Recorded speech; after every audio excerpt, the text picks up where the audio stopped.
যদি কোনো বস্তুর প্রাইস ফিক্সড হয় বা কোনো ডিসকাউন্ট না দেওয়া হয়, তার মানে হলো বস্তুটির মার্কেট প্রাইস আর সেলিং প্রাইস সেম।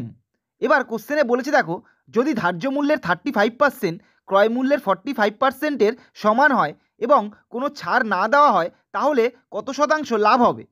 মার্কেট প্রাইসের 35% আর কস্ট প্রাইসের 45% ইকুয়াল। এখান থেকে মার্কেট প্রাইস আর কস্ট প্রাইসের রেশিও আসবে 45/35, মানে 9/7। আবার প্রফিট হয় সবসময় কস্ট প্রাইসের ওপর। যদি বস্তুটির কস্ট প্রাইস 7 হয় আর যদি কোনো ডিসকাউন্ট না দেওয়া হয়, তাহলে বস্তুটির মার্কেট প্রাইস আর সেলিং প্রাইস ইকুয়াল হবে, মানে সেলিং প্রাইস হবে 9। 7 টাকার জিনিস 9 টাকায় বিক্রি করলে প্রফিট হবে 2 টাকা। পার্সেন্টেজ বার করার জন্য ইনটু 100%, তাহলে আসবে 28.57%, অপশন সি। ঠিক সেম প্রসেসে এটা তোমরা নিজেরা করবে, অ্যান্সারটা কমেন্ট করে জানাবে।